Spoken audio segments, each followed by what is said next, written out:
Something big is happening in a few days, and believe me when I tell you guys, it's probably going to affect all of us here in the country. So President Joe Biden recently signed an executive order that could very well just change how many of us live. And if you take into account the many problems that many of us are facing with inflation, cost of goods, whether it be Target, Walmart, Costco, problems with funding different wars like the Ukraine, Russia, Israel, and Hamas, then some might actually say that this is the right move. Now, the problem is that some experts are claiming that it's the American people that will end up having to pay for all of it. But what's the order? The new order will give federal employees, which is more than 2 million people, an average 5.2% pay raise next month, marking the biggest one since 1980 under President Carter, which was 9.1%. Yeah, and it's 0.6% higher than last year's increase, which was the highest in 2 decades. Right. How does this all break down? So it's based on something called the Employment Cost Index, which measures private sector wage growth, and it's split into 2 parts, a 4.7% increase across the board, and the rest varies based on local salaries of comparable private sector jobs. So this means tens of thousands of federal employees will see slightly larger raises than expected because of recent changes to the locality pay system. Now, you're probably thinking, am I against federal workers getting a pay raise? No, that's not what we're talking about here. What we're going to talk about is what could happen in the future and how this one order can change things for many years to come. But I do want to ask a very, how do I say it, controversial question? Yeah, that's the right term, because this concern was raised to me by a member of our community. And I honestly want to hear what you guys' opinions is on this. So the question is it fair to provide federal employees with a 5.2% increase as Americans on Social Security, SSI, SSDI only get 3.2%. Now, again, I know it's a little bit of a controversial question, but just go ahead and comment 1 if you think it's fair, and comment 2 if you think that something's missing there. And while you guys do that, make sure to hit the like button for the video and subscribe to the channel. It literally only takes a second. I really appreciate it, guys. Also, if you own a home, make sure your home is protected. Get your free home warranty quote. There's a link in the description down below this video. That literally only takes about 10 seconds. So getting back, let's dive a little bit deeper into this executive order, all right? So yeah, federal employees will be getting a 5.2% wage increase, with workers probably seeing the impact of these hikes on February 2nd of this year. Now, again, this is not saying, oh, these workers shouldn't get raises.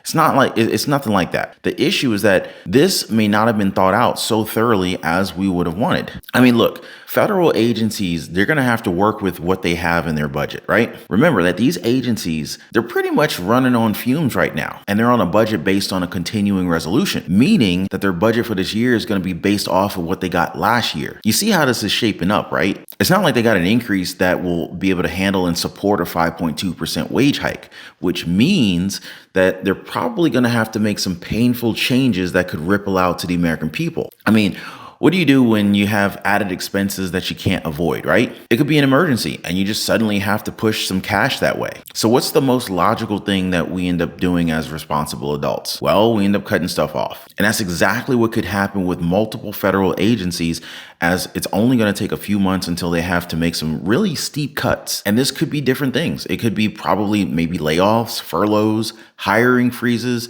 so many other things, who knows? And not to mention, this is probably one of the worst case scenarios. Well, we could possibly see cuts to programs. It could mean that we could see benefits being cut or the closure of federally funded establishments, both of which are not good news for the American people. And it's like our lawmakers, they have so much time when it comes to talking about funding, given that we've been talking about a possible government shutdown for the longest time. We're now just days away from another budget showdown on Capitol Hill. When Congress returns from recess next week, lawmakers will have just 9 days to avoid a shutdown. Joining us now, Politico's budget and appropriations reporter, Caitlin Emma. It's good to see you, Caitlin. All right, here's the thing. It seems to me like the House Speaker is stuck between a rock and a hard place. And right now, it's the hardliners trying to get that boulder moving.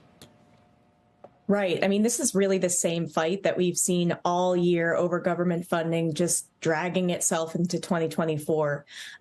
Basically, Congress left a few weeks ago for the holidays without a deal on an overall government funding framework.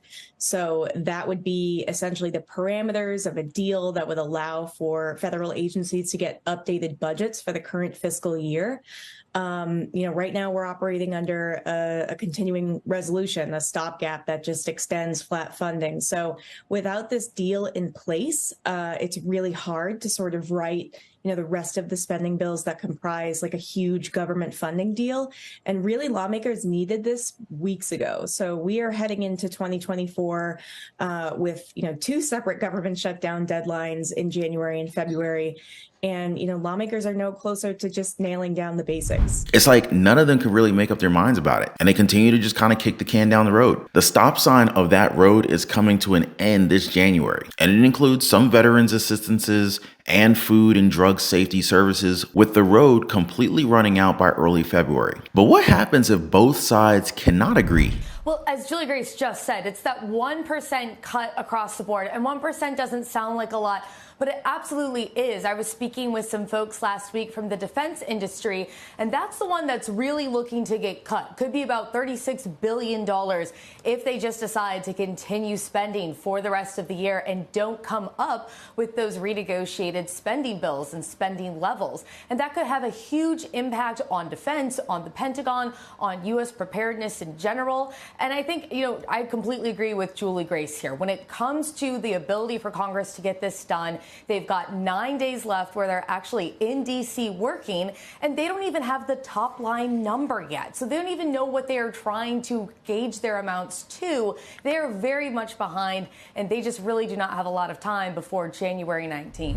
What is it about our government officials and promptness, huh? Anyway, we should also talk about the elephant in the room, which is funding for different wars that we're still linked to, aka Ukraine and Israel. With Ukraine, well, it seems as if that ship will actually come to sail for the time being, meaning that US and American taxpayers will continue to provide aid there without much restraint. However, there does seem to be a bit of good news when it comes to Israel. But of course, this completely depends on how well things move forward from here. Check this out. So the USS General R. Ford aircraft carrier, which was actually sent by the US to help protect Israel right after the October 7th attack, it's now coming home, a signal that while tensions will continue to remain high, it's a precursor that things may be calming down at least just a little bit. That tons of families have been waiting to hear. The Norfolk-based USS Gerald R. Ford is now heading home. The aircraft carrier strike group has had its deployment, extended for quite some time now due to the war between Hamas and Israel. The Navy announced yesterday they set sail towards home in the coming days. The carrier deployed way back on May 2nd, over 245 days ago.